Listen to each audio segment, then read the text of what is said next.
अल्हम्दुलिल्लाह वकफ़ा वसलामुन अला इबादिहिल्लज़ीना इस्तफ़ा अम्मा बाद अऊज़ु बिल्लाहि मिनश्शैतानिर रजीम बिस्मिल्लाहिर रहमानिर रहीम क़द अफ़लहल मुअमिनून अल्लज़ीना हुम फ़ी सलातिहिम ख़ाशिऊन वल्लज़ीना हुम अनिल लग़्वी मुअरिज़ून वल्लज़ीन हुम लिज़्ज़काति फ़ाइलून वल्लज़ीन हुम लिफ़ुरूजिहिम हाफ़िज़ून इल्ला अला अज़वाजिहिम औ मा मलकत अयमानुहुम फ़इन्नहुम ग़ैरु मलूमीन वमन इब्तग़ा वराअ ज़ालिक फ़उलाइक हुमुल आदून वल्लज़ीन हुम लिअमानातिहिम वअहदिहिम राऊन वल्लज़ीन हुम अला सलवातिहिम युहाफ़िज़ून उलाइक हुमुल वारिसून अल्लज़ीना यरिसूनल फ़िरदौस हुम फ़ीहा ख़ालिदून सुब्हान रब्बिक रब्बिल इज़्ज़ति अम्मा यसिफ़ून वसलामुन अलल मुरसलीन वल्हम्दुलिल्लाहि रब्बिल आलमीन अल्लाहुम्मा सल्लि अला सय्यदिना मुहम्मदिन व अला आलि सय्यदिना मुहम्मदिन व बारिक वसल्लिम अल्लाहुम्मा सल्लि अला सय्यदिना मुहम्मदिन नबील उम्मी व आलिहि व बारिक वसल्लिम अदद कुल्लि मालूमिन लक दाइमन अबदा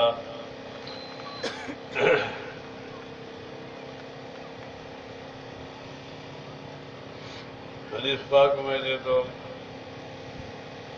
नबी पाक सल्लल्लाहु अलैहि वसल्लम ने फरमाया ओ तू आयुनकुम हर इबादत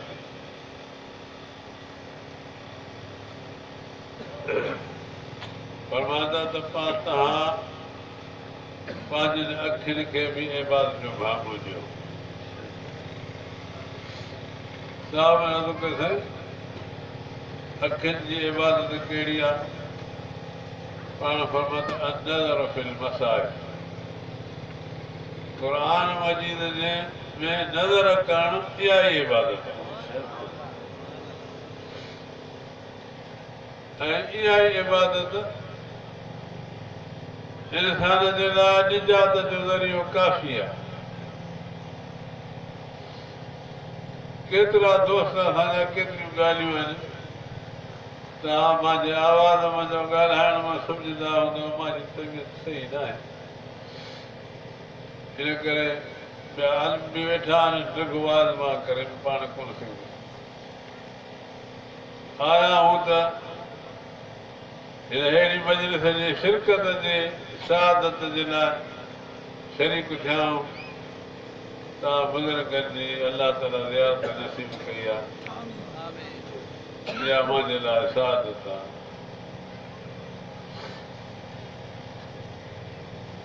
केतिरा अहिड़ा बुज़ुर्ग जेके पढ़ियल न हुआ फ़क़ति क़ुर मजीद जी ज़ियारत कंदा हुआ उन्हनि जो मौत ऐं उन्हनि जूं ॻाल्हियूं तव्हांखे ॿुधायां त अजब लॻे क़ुर शरीफ़ अहिड़ी नेमत आहे जो अल्लाह ताला ॿिनि जहान ते दुनिया खे अल्लाह ताला पंहिंजो एहसान थोरो यादि न रहायो आहे नबी पाक सल्लल्लाहु अलैहि वसल्लम। अल्लाह ताला फरमाए थो मुंहिंजो मोमिननि जे मथां एहसान थोरो आहे जो मां वॾे शान वारो पंहिंजो महबूब नबी ॾिनो।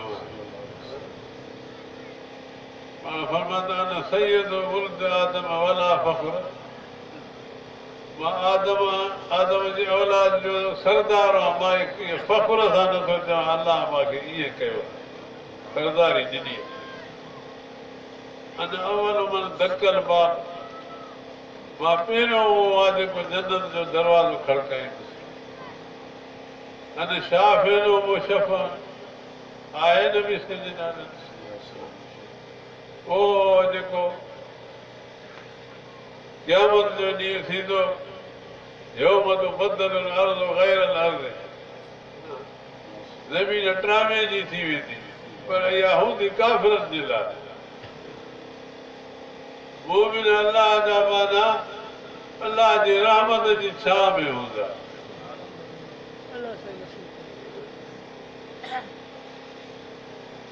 हिकिड़ा त उहे हूंदा, हदीस पाक में अचे थो जो माशर जे मैदान में नूर जूं कुर्सियूं हूंदियूं, उन कुर्सियुनि ते वेठा हूंदा, नूर जी कुर्सियुनि ते वेठा। मख़लूक माशर जी ॾिसी करे अजब में जिते अलाह जा नबी आहिनि या मलाइक मुकरम आहिनि, सॼी मख़लूक ग़म फ़िक्र में बीठी आहे, वेठा आहिनि कुर्सियुनि ते चढ़े। ऐलान थींदो न हिन नबी आहे न मलाइक मुकरम आहे, हे उहे मुंहिंजा ॿारड़ा जो मुख़्तलिफ़ शहरनि जा जुदा जुदा ॻोठनि जा पंधड़ो करे न उन्हनि जो को दुनिया जो ग़र्ज़ हो न मिटी माइटी ही जो उन जे करे न को मामलात हो, अल्लाह जे ज़िक्र जे करे अची मजलिसनि में गॾु थींदा आहे। उहे माना आहिनि जेके अल्लाह जो इहो अजर ॾिनो आहे।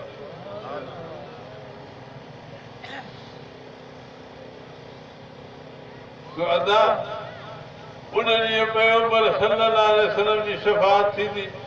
शाफ़ी माशर नबी पाक सल्लल्लाहु अलैहि वसल्लम। अल्लाह ताला फरमातो लक़द मन अल्लाहु अलल मुमिनीन, मां अल्लाह मोमिननि ते थोरो कयो आहे न क़ुरान शरीफ़।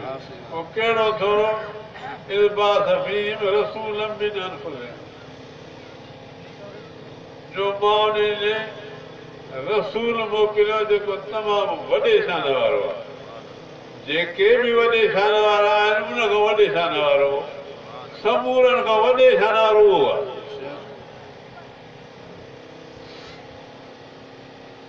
ऐं ॿी जात फरमाईंदो अरसलनाक लिन्नास रसूला, ऐं नबी पाक मोहम्मद करीम मुंहिंजा महबूब नबी, मां तोखे माण्हुनि जे लाइ रसूल करे मोकिलियो आहे। ॿी जात अचे थो लिन्नास जमीआ। हिकिड़ी ॻाल्हि मां थोरी तव्हांखां पुछंदुसि, नबी सल्लल्लाहु अलैहि वसल्लम खां अॻ में बि माण्हू हुया कि न? आदम अलैहिस्सलाम खां पोइ नबी साईं जे ज़माने ताईं 313 नबी आया, अञा ज़माना गुज़रिया, उहे बि त माण्हू आहे न। ऐं बाद में क़यामत ताईं जेके ईंदा इहे बि माण्हू आहिनि। नबी साईं जी नबूअत खां पोइ माण्हू, भला इहे माण्हू हू माण्हू न हा छा? उहे बि माण्हू आहे। अल्लाह ताला फरमाए थो त मां तोखे माण्हुनि जो नबी करे मोकिलियो आहे, है न। एतिरो साबित थियो त अॻियनि जो नबी बि नबी करीम सल्लल्लाहु अलैहि वसल्लम आहे, पोयनि जो नबी नबी करीम सल्लल्लाहु अलैहि वसल्लम। बाक़ी ॿिया नबी उहे बि त नबी हुया न, उहे बराबरि हुया, पर किताबनि लिखियो आहे। हाणे ॻाल्हि ॿी थी वई आहे, मुंहिंजो मज़ो ख़्यालु ॿिए पासे न हुयो।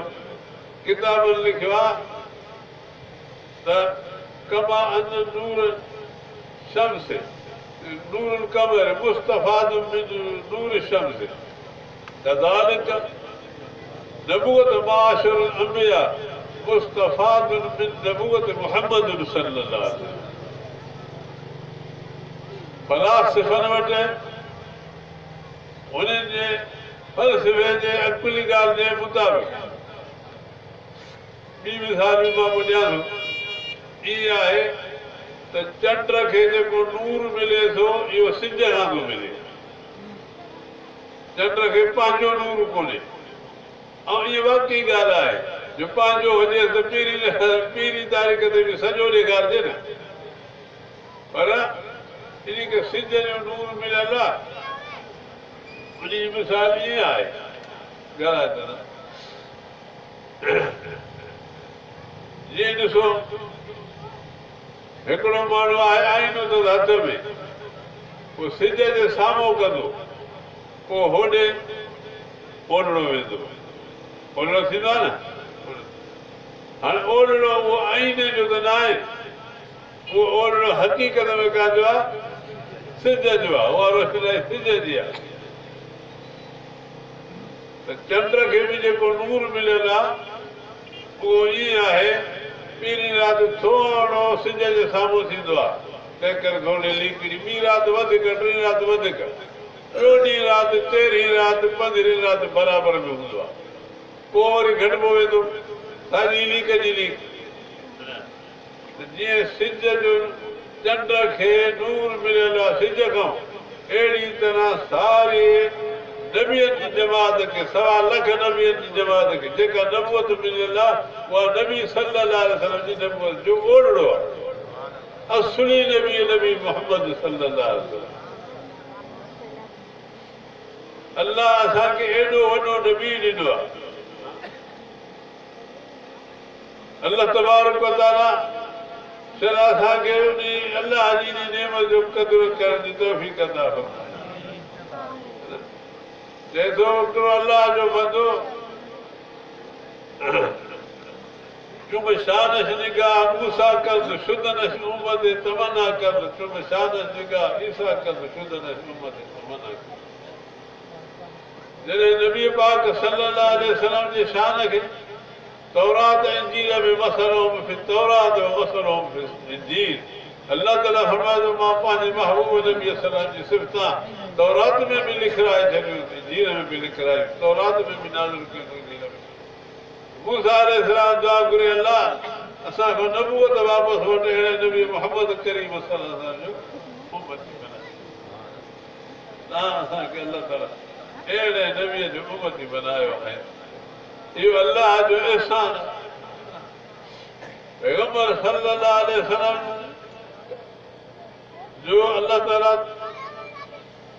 थोरो क़ुर पाक में ज़िक्र फरमाए त मां वॾे शान वारो रसूल तव्हां ॾे मोकिलियो, वॾियो न आहे, पर पैगंबर सल्लल्लाहु अलैहि वसल्लम जे मथां वरी अल्लाह ताला थोरो ॼाणाए थो नबी साईं जे मथां।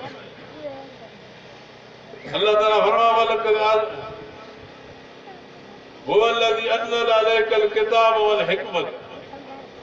अल्लाह ताला फरमाए थो, हे मुंहिंजा महबूब नबी, मां तोखे क़ुर मजीद ॾिनो ऐं क़ुर राज़ इसरार तोखे सम्झायो। अनज़ल अलैकल किताब वल हिकमत व अल्लमक मा लम तकुन तालम व कान फज़लुल्लाहि अलैका अज़ीमा।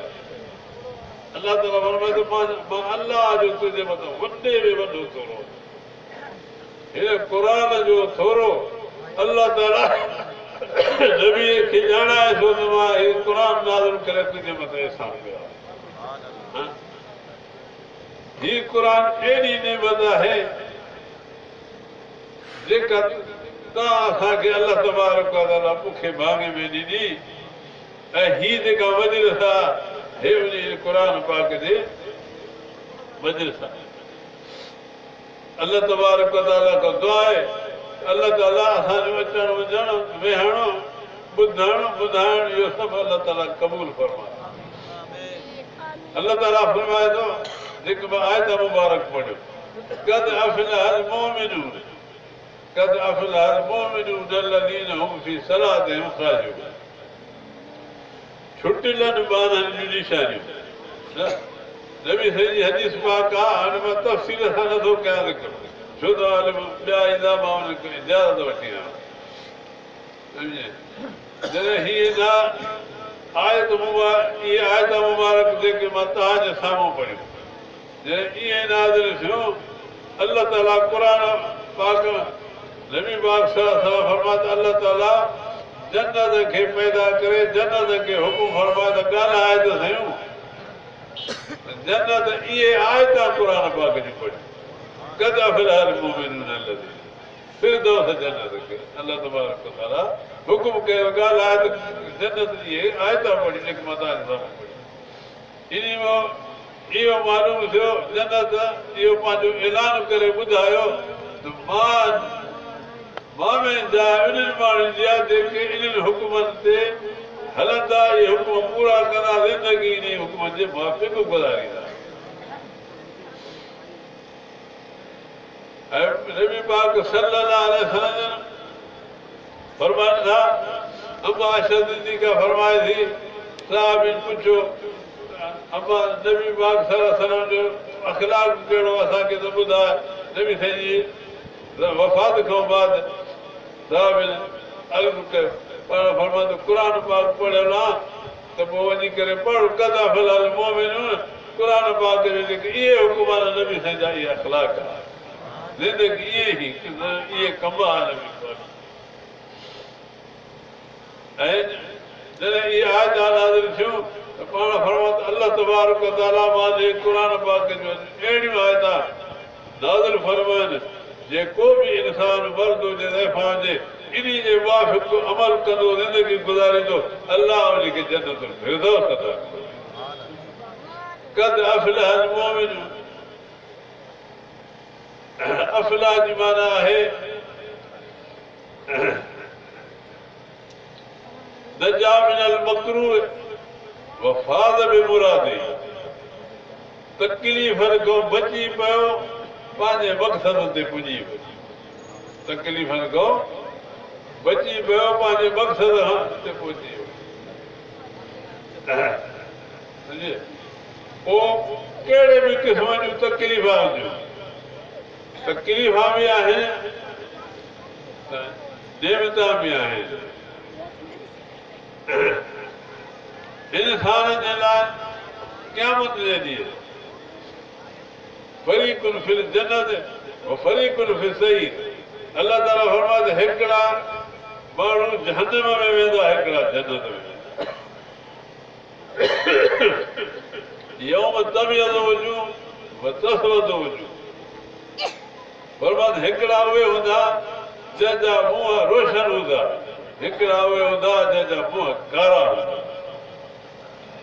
पाण फरमाईंदा जेको घटि में घटि जन्नती हूंदो, घटि में घटि ओ सॼी मख़लूक जेका जन्नत में वेंदियूं आहे सभु हुन खां वधे हूंदे दर्जनि में हे घटि में घटि हूंदो 100 साल जे पंध ते उन जे मुंहं जी लाट वेंदी, अहिड़ो सीरो।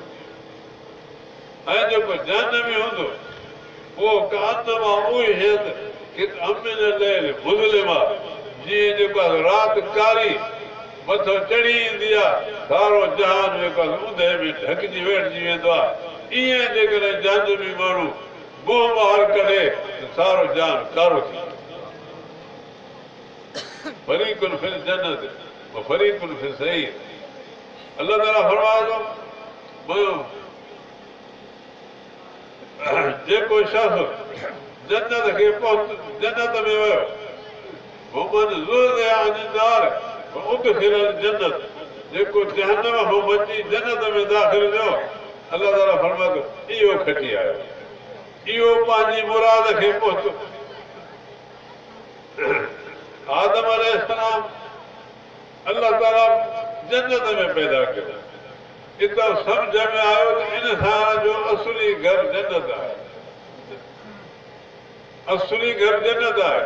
हाणे असली घर ॾे मोटी वञण जो कंहिं कसूर जे करे जेका अलाह जी हिकमत में लिखियल हुई, आदम अलैहिस्सलाम खे अलाह ताला दुनिया जे जहान में आंदो त असां हिते रहूं था, पर हाणे साॻियो ओॾे असली घर ॾे मोटी हलबो, मोटी वेंदो।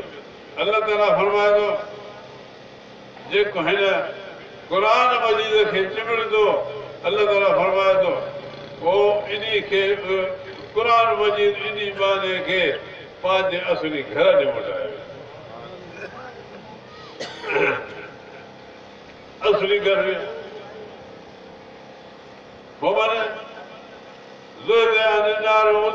जन्नत फ़क़त फाज़, जेको जन्नत में दाख़िल थियो जहन्नम खां जहन्नम जो अज़ाब ॿिनि क़िस्मनि जो आहे। जन्नत जो जेको बदिलो आहे जन्नत इहा बि ॿिनि क़िस्मनि जी आहे। हिकिड़ा त उहे हूंदा जेके बिना हिसाब जे जन्नत में रहिया वेंदा, माना उहे हूंदा। अल्लाह ताला खां दुआ आहे अल्लाह ताला तव्हां असांखे करे त अलाह हदीस पाक में अचे थो जेको शख़्स बीमार थिए उहो बीमारी में कुलो अलाह शरीफ़ पढ़े घणो, कुलो अलाह शरीफ़ पढ़े घणो कुझु ज़िंदगी अलाह वटि हूंदड़ हयाती, छो त मौत मुक़दर आहे, मौत कंहिंखां डरंदो न आहे त उहो नाक चङो भलो थींदो, एॾी बरकत हूंदी। जेकॾहिं वफ़ात करे वियो त क़बर जो सुवाल जवाब हुनखां माफ़ आहे। तव्हां बुज़ुर्ग साहिब खां ॿुधो क़बर जे आज़ाब सवाब ॿुधो पिए न, इन क़ुर पाक जी बरकत सां उहो सुवाल जवाब हुनखां माफ़ आहे। ऐं जॾहिं क़यामत जे ॾींहुं माशर जे मैदान में उथी करे हर कंहिंखे हलणो आहे, जॾहिं पुलिस रात ईंदो अलाह जा मलाइका खणी करे टमाईंदो, अलाह जा मलाइका खणी करे जहन्नम में ऐं जन्नत में ॿिनि क़िस्मनि जा माण्हू।